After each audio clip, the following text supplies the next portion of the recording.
This episode is brought to you by Tecovas. Because the stock show is in full swing and the Tecovas store in Cherry Creek is ready to hook you up with a killer pair of cowboy boots. Their boots are made by hand in over 200 individual steps from premium bovine, that's cow, and exotic hides in a variety of timeless and trendy styles. They had those powder blue cowboy boots that looked amazing. I don't know what I would wear them with. Well, what am I talking about? Just wear them with stretch pants like I wear with everything. Stop in and enjoy free drinks, boot shines, and custom leather stamping or branding to make your boots truly one of a kind. They would look a little much with my brown. No, you know what? Maybe I want to go that bright. Powder blue boots, this ridiculous Joanne the Scammer jacket I have. Perfect. Head over to the Tecovas store in Cherry Creek North today, grab a cold one, and shop the finest leather and Western goods to get ready for the National Western Stock Show. Don't go gently. Today on CityCast Denver, our state lawmakers returned to the Capitol last week to kick off another year of bickering, grandstanding, and hopefully policymaking. So what should Denverites be watching for this session?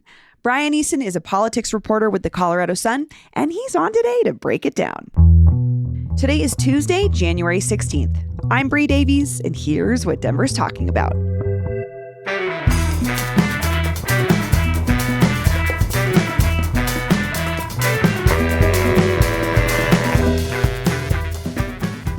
Brian Eason, welcome to CityCast Denver. Thanks so much for having me. It's great to be here. So decorum, or a lack thereof, seems to be a big theme at the state capitol this year. What was the vibe of the room these first days of the session? On day one, right? Like usually the first thing that lawmakers do is they say, here's all the great things we're going to do for you this year, right? Like here's our promises, here's our agenda.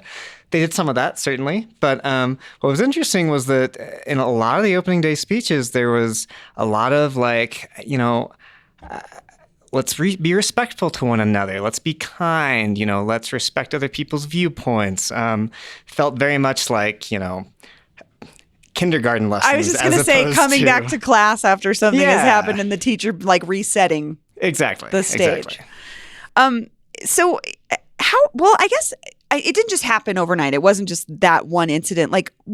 At what point did this work get so disrupted? I wasn't here during last legislative session, but, I understand that there was quite a bit that went on then in terms of some offensive remarks being made by lawmakers. And then during the special session, there was a little bit of disruptive behavior. There were some protesters in the gallery, and there's a lawmaker, State Representative Elizabeth Epps, who actually went up to the gallery and started interrupting a Republican lawmaker when he was speaking. And so it was just kind of a lot of little incidents maybe that have kind of bubbled up into something that folks view as a problem. Yeah, and I'm thinking about there were some lawmakers that sort of decided to step down or not even be in their positions anymore. And I don't think it's directly related to the incident you're talking about, but just sort of a general tenor of for sure. And I think some of that is just politics in 2024, right? Totally.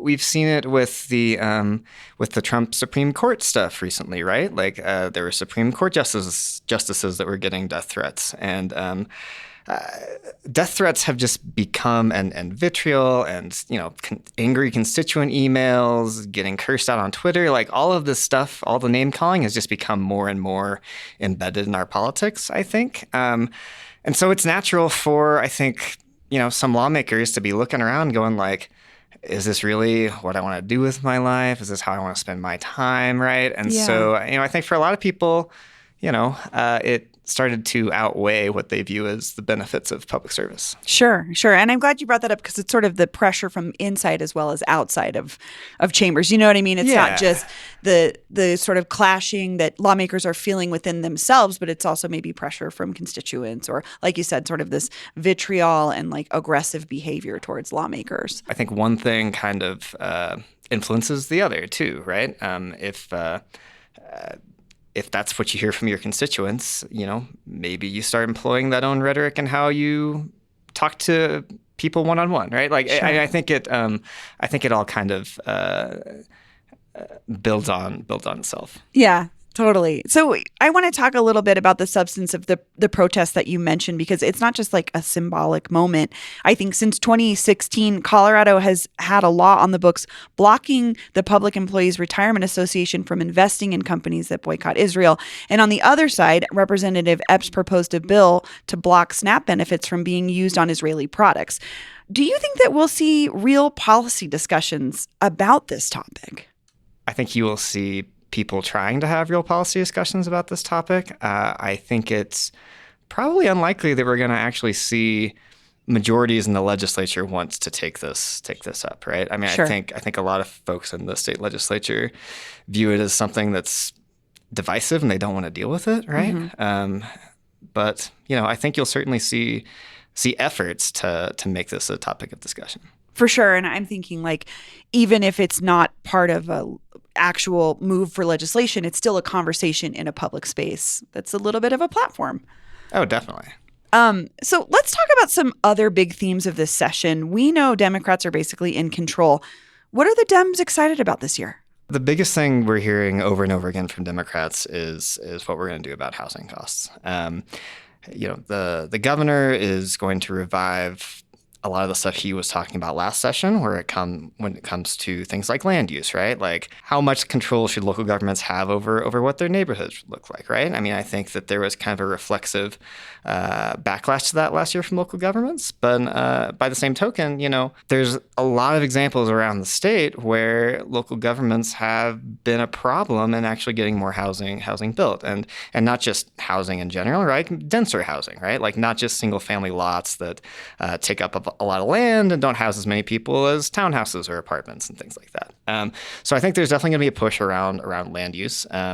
This year, it looks like Democrats have learned a bit of a lesson from last year, which is, don't make local governments angry and don't make like HOAs angry, right? And so one thing that they're talking about quite a bit is moving away from kind of blanket restrictions, blanket mandates, and moving towards things like incentives, right? Like, they haven't exactly said what that's going to look like yet, but they are talking about incentives for things like multifamily housing near transit, or accessory dwelling units. And I think that's what Polis was really trying to do, right? He said already this year, one of his biggest priorities, if not his biggest, is housing, specifically to increase housing density in urban areas.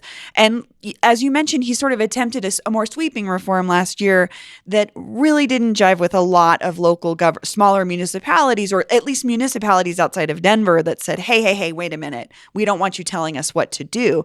But we know he's going to try again. Like, he's not done with this. Do you have a sense of what Polis's strategy is to make some bigger land use things happen? So I think the biggest thing you hear from both the governor's office and lawmakers is they want to push forward a lot of the same ideas, but they want to do them in like little bite-sized pieces, right? So we'll have one bill on accessory dwelling units, one bill on occupancy limits, one bill on land use. They think that that'll be a little bit more palatable to get across the finish line. And we saw this a little bit with Proposition HH on last year's ballot. Like, putting something in a proposal for everyone to like is also a way to have something for everyone to hate.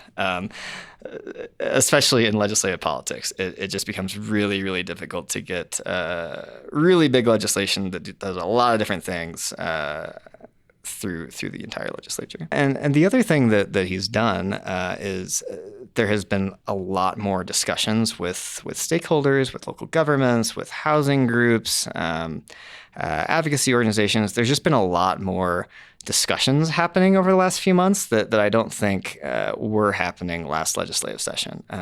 The bill kind of came out fairly late in the session, and people were a little bit surprised by it, and there wasn't a lot of wiggle room to kind of have those kind of good faith negotiations, right?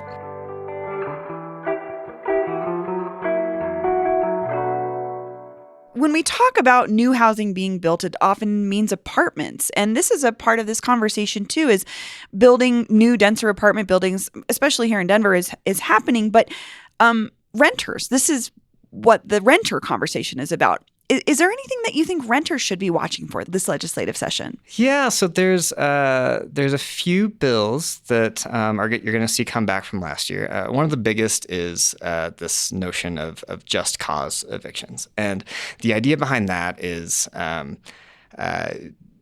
landlords can't just kick somebody out without like a really good reason, right? Like the renter violated their lease or what have you. This bill would kind of apply to month leases too. So as long as you're still paying, you can stay in your home.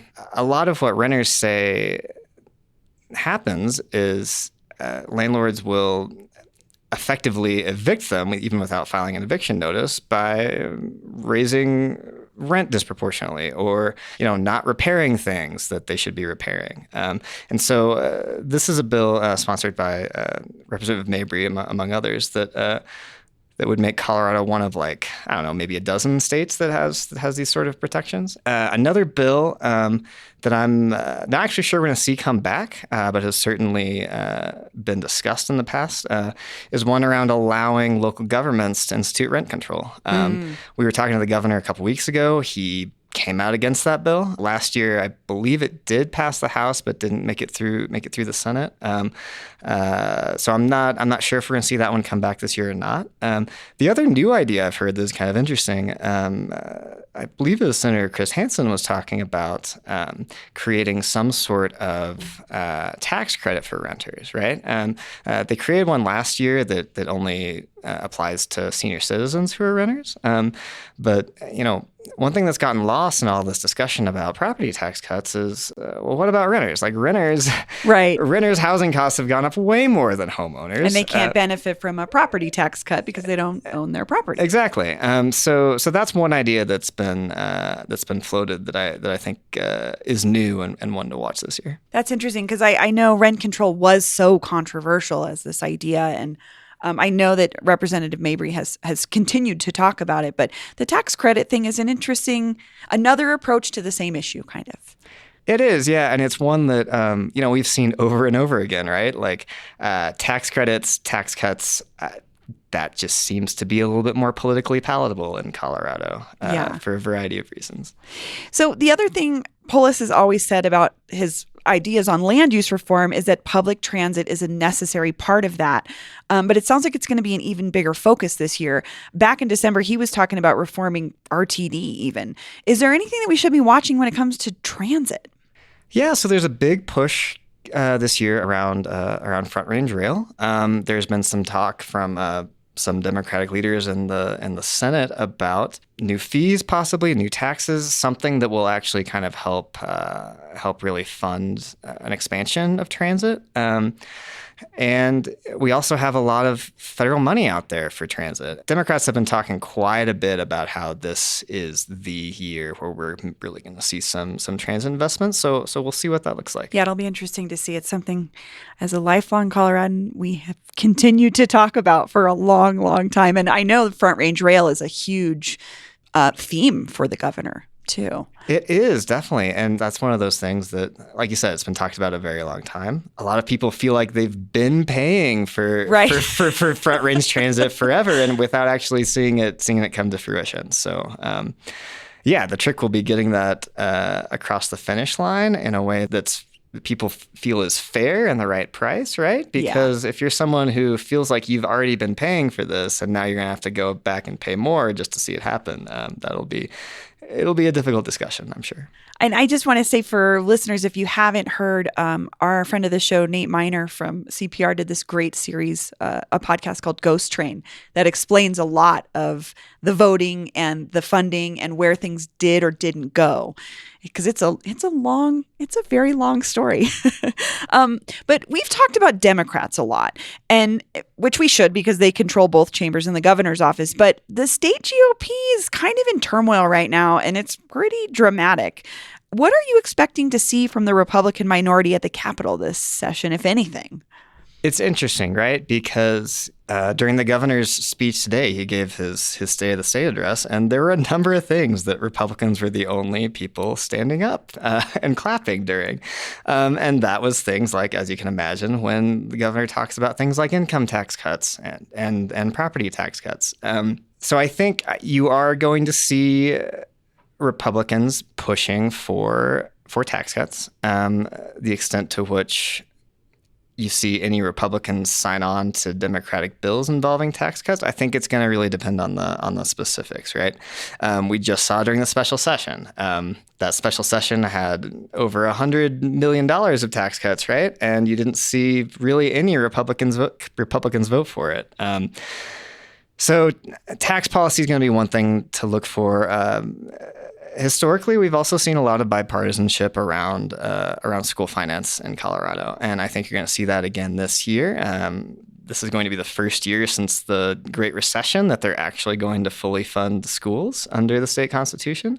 And I also think you'll see it quite a bit in other budget discussions, right? So the Joint Budget Committee has been going over the governor's proposal right now, and you have Democrats and Republicans united in hating quite a bit of it, I would say, particularly when it comes to higher education.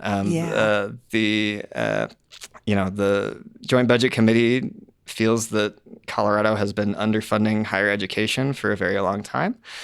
We are probably bottom 5, I would say, in state support for higher education, which has led to really high tuition in the state. And so I think you're going to see Republicans and Democrats kind of work towards pushing for more higher education funding than maybe what you're seeing from Governor Polis. I mean, you have a front row seat to legislation, and a lot of this doesn't really make it out of the House or, make it to the public. There's so much they're working on. Is there anything that you're interested in watching this year, like interesting debates, interesting issues that surprised you? I think one thing that's really going to be interesting to watch is what happens around climate change. A few years ago, there was a bill that I think it was in 2019 that directed state regulators to start taking climate change and health and environmental concerns into consideration. If, say, an oil and gas company is applying for a permit. Well, since 2019, I think there's maybe been 1 or 2 times where the state has actually rejected a permit request based on that criteria. And so there's been a big push from environmental groups to go back to the state and say, hey, we really need to take health and environmental concerns into account when we're talking about oil and gas permitting. So I think that's going to be a really interesting fight. It's one of those issues that sort of underlies other issues, right? We're talking about transit. We're talking about housing, where it's built. This like near transit hubs. Those kinds of things are all underlying that as partially environmental concerns. Definitely, and I think you're going to also see a big push to really talk about how we can address communities that are kind of disproportionately affected by a lot of these things. The Democratic Black Caucus has been talking about doing a study on racial disparities in Colorado and the ways in which that government in particular has contributed to those disparities. Obviously that's just a study, right? But I think it does provide, some ammunition for folks who think that the state needs to be doing more on things like, economic disparities, educational disparities, and so forth when it comes to people of color. It's interesting to me because it does underlie so many issues, but we don't necessarily even hear folks talking about it every year. Sometimes it's in vogue and sometimes it's not, Well, Brian, thank you so much for joining me. Thank you. It was great to be here. That's all for today here on CityCast Denver. If you enjoyed the show, why not take a minute to tell a legislative aide to slide into our DMs? Rate the show wherever you get your podcasts, and subscribe to our morning newsletter and learn more about us at denver.citycast.fm. We'll be back tomorrow morning with more news from around the city. See you later.